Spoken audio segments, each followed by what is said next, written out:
आज की बात। स्वागत।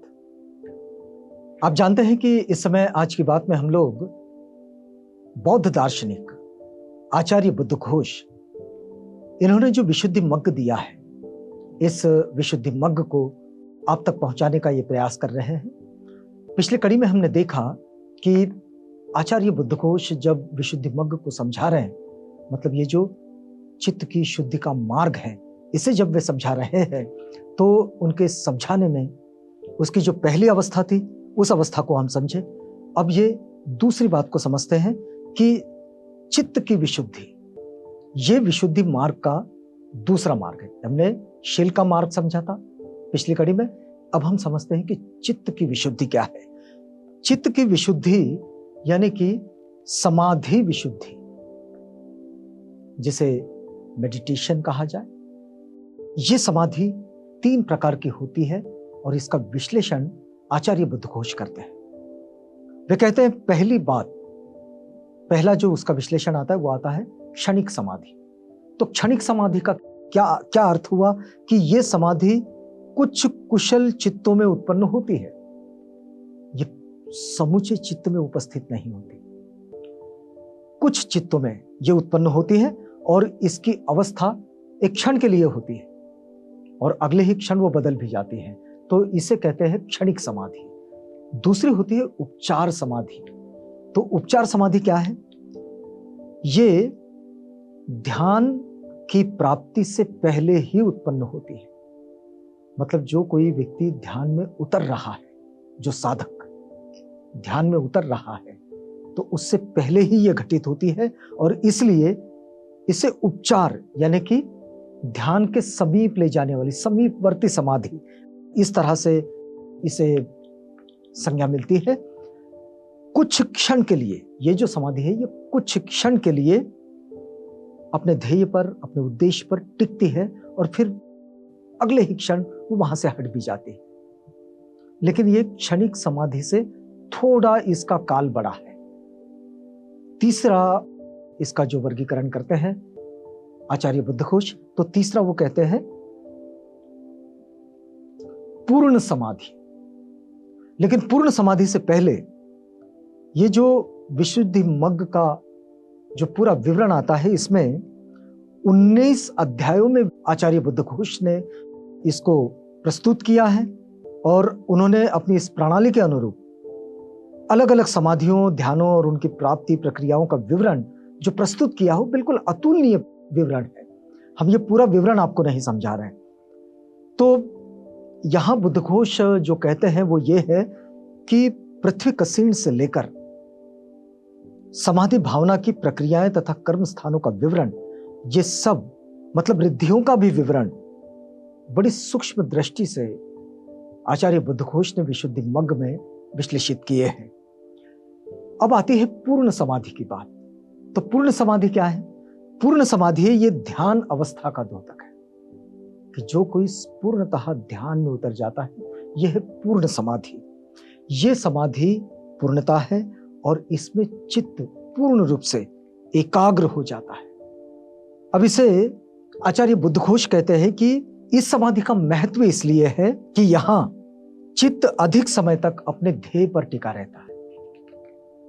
अगर कोई चित्त किसी स्थिति में एकाग्र कर लिया जाए तो ये इसमें बहुत समय तक टिका रहता है और इसके बाद वे कहते हैं प्रज्ञा। तो प्रज्ञा ये जो त्रिविध शिक्षाएं हैं तथागत की, इसका ये अंतिम चरण है। बुद्धघोष ने इसे जो कहा है वो ये है कि शील में प्रतिष्ठित होकर जो भी कोई साधक जो है वो समाधि की भावना जब करता है तो उसका चित्त एकाग्र हो जाता है और फिर वो संस्कारों की यथार्थता के बोध के लिए उसका प्रयोग करता है। मतलब जितने भी संस्कार हमारे सामने हैं उसकी क्या यथार्थता है, इसे समझने के लिए वो इसका प्रयोग करता है और ये संज्ञा तथा विज्ञान प्रज्ञा के उदय में सहायक है। लेकिन जहां संज्ञा एवं विज्ञान है वहां प्रज्ञा अनिवार्य हो ऐसा नहीं, क्योंकि यह हो सकता है कि कहीं संज्ञा हो और कहीं विज्ञान हो या फिर संज्ञा और विज्ञान दोनों हो, लेकिन वहां प्रज्ञा हो ही, ये कोई जरूरी नहीं है। हम जब डॉक्टर राजेंद्र प्रसाद शाक्य, इनकी पुस्तक जो है विश्व के महान बौद्ध दार्शनिक, तो इसे जब पढ़ते हैं तो इसमें एक बात दिखाई देती है। हम उनके प्रति बड़ी कृतज्ञता व्यक्त करते हैं और बौद्ध साहित्य का अध्ययन करने वाला जो जगत है उसने भी डॉक्टर साहब के प्रति, यानी कि डॉक्टर राजेंद्र प्रसाद शाक्य के प्रति हम भी कृतज्ञता व्यक्त करते हैं। सबने उनके प्रति कृतज्ञता व्यक्त करनी चाहिए कि उन्होंने जो सारे बौद्ध दार्शनिक हैं उन सारे बौद्ध दार्शनिकों को एक पुस्तक में लेकर आए हैं और एक जगह लाकर उनका एक छोटा छोटा परिचय सब तक पहुंचाने की ये उनका जो प्रयास है, इस प्रयास के लिए वे धन्यवाद के पात्र हैं। वे इसमें एक उदाहरण लिखते हैं। उदाहरण ऐसा है कि मान लीजिए, मतलब संज्ञा, विज्ञान और प्रज्ञा, इसको वे समझाते कैसे हैं। तो देखिएगा, एक सौदागर का कोई काउंटर है और वहां पर सिक्कों का ढेर लगा हुआ है। अब ये सिक्कों का ढेर है और 3 लोग हैं, जिसमें एक बालक है, बच्चा है, एक जो है वो एक गांव का आदमी है, ग्रामीण व्यक्ति है, बहुत ज्यादा पढ़ा लिखा नहीं है लेकिन समझ है उसके पास, और एक तीसरा आदमी है, वो सुनार है, जौहरी है, उसको सराफ कहे। तो ये 3 लोग हैं और उनके सामने एक काउंटर पर सिक्कों का ढेर पड़ा है। तो बच्चा जब उस सिक्कों के ढेर को देखता है तो वो क्या पहचानता है? तो पहचानता है उन सिक्कों का रंग और उसका रूप। यदि वो जो ग्रामीण है, गांव का आदमी है, गांव से आया है, वो अगर उस सिक्कों के ढेर को देखे तो वो उसे देखता है, उसके रंग रूप को तो समझ लेता है लेकिन उसका मूल्य भी समझता है, इतना उसे समझता है।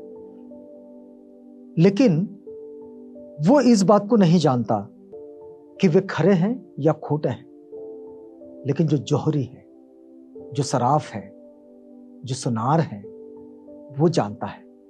वो जब इसे देखता है, इस काउंटर पर पड़े सिक्कों के ढेर को, तो वो जानता है कि ये खरे हैं या खोटे हैं, वो पहचान लेता है।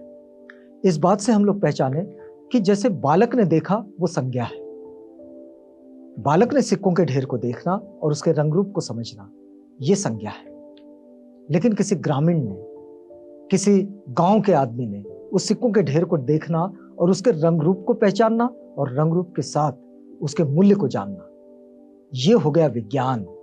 ये भौतिक चीजों पर आधारित होता है, जो सामने दिखता है उस पर समझ लेता है। लेकिन जो सराफ है, जो जौहरी है, वो उसके सच्चाई को जानता है, उसके सच को जानता है, उसके सच और झूठ को जानता है, उसके असली नकलीपन को जानता है।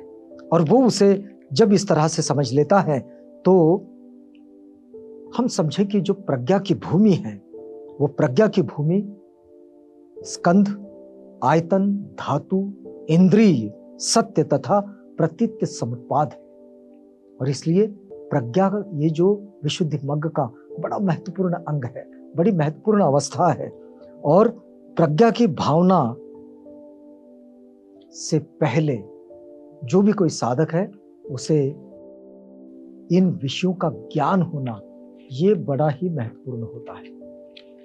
तो यहां अट्ठकथा साहित्य में अगर हम बुद्धघोष की जो देन समझे, मतलब अट्ठकथा साहित्य में अगर बुद्धघोष ने कुछ दिए हैं उसको, तो वो यही है कि विनय पिटक की समत्त पासादिका और कंखा वितरणी, ये बुद्धघोष की, विनय पिटक की ये सबसे बड़ी देन है।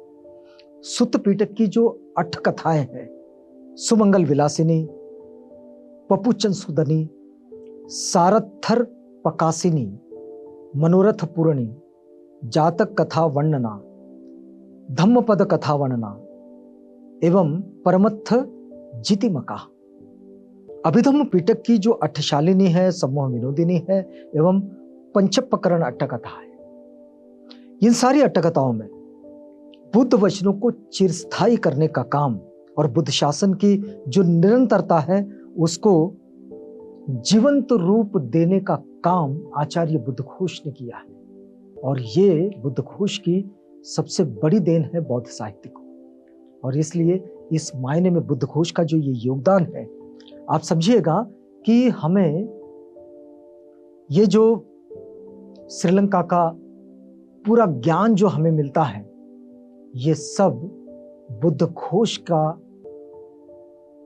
प्रयास है और उनका परिश्रम है, बौद्धिक श्रम है, कि जिसमें उन्होंने श्रीलंका का पूरा इतिहास हम तक पहुंचाया। लेकिन श्रीलंका का इतिहास पहुंचा तो दुनिया के पास मौर्य वंश और मौर्य काल और सम्राट अशोक ये भी पहुंचे, क्योंकि चक्रवर्ती सम्राट अशोक के समय का जो वर्णन अट्टकथाओं में मिलता है, यानी कि जो दीपवंश और महावंश में ये जो वर्णित इतिहास है, ये अट्टकथाएं जो है आचार्य बुद्धघोष की, ये उसके सेतु का काम करती है, उसे जोड़ने का काम करती है। और ये काम आचार्य बुद्धघोष का, ये इतिहास की दृष्टि से और वर्तमान समय में इतिहास का अध्ययन करने वालों की दृष्टि से ये बड़े ही महत्वपूर्ण कार्य है जो आचार्य बुद्धघोष ने किए हैं। अब एक बात और भी समझेंगे हम लोग, और वो बात ये है कि जब आचार्य बुद्धघोष अपने विशुद्धि मग्ग में चित्त की व्यवस्था को जब बताते हैं, तो एक बात समझिएगा कि चित्त ये जो है, ये मन का ही पर्यायवाची होता है। यानी कि परमार्थ धर्मों की तालिका में चित्त को धर्म माना गया है, यानी कि चित्त एक मार्ग भी है। अब देखिएगा, इसमें कुशल है, अकुशल है, अव्याकृत है, और इस दृष्टि से बुद्धघोष ने चित्त के 89 प्रकार बताए। और इन 89 प्रकारों में कुशल चित्त जो है, वो कुशल चित्त की भूमियों के अनुसार उसके 4 प्रकार हैं। जैसे कामावचर, इस भूमि के 8 कुशल चित्त हैं, और इनमें 4 सौमनस्य संप्रयुक्त है और 4 उपेक्षा संप्रयुक्त है। ये उन्होंने, हम आपको बड़े शॉर्ट में बता रहे हैं कि उन्होंने इसका बड़ा ही विस्तार से वर्णन किया है। रूप की जो भूमि है, मतलब 8 कुशल चित्त जो है, उसकी जो रूप भूमि है, इसमें 5 ध्यानों के अनुसार 5 कुशल चित्त है। जो उसमें पहले आता है विचार, पहला वितर्क, फिर उसके बाद विचार, प्रीति, सुख और उपेक्षा। तो इस तरह से ये जो कुशल चित्त है, इस कुशल चित्त के ये 5 प्रकार, मतलब कुशल चित्त की भूमि पर जो 5 ध्यान है, उन 5 ध्यानों की ये 5 स्थितियां। तो पहली स्थिति में क्या बन जाता है? वितर्क, विचार, प्रीति, सुख और उपेक्षा। उसके बाद विचार, प्रीति और सुख। उससे अगर आगे बढ़ता है ये, तो फिर ये बचता है प्रीति और सुख।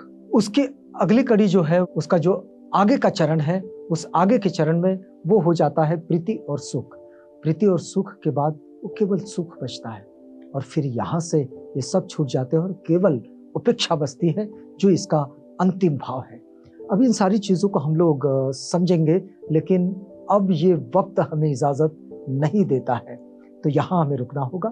अगली कड़ी में आपसे मिलेंगे तो बुद्धघोष की ये जो विशुद्ध मग्ग की जो विश्लेषण की प्रक्रिया है, इसको समझेंगे, और कितना हमारे काम के लिए, हमारे लिए बुद्धिगम्य हो सकता है, इसे भी हम समझने की कोशिश करेंगे। तो यहाँ रुकते हैं, इजाज़त दीजिएगा।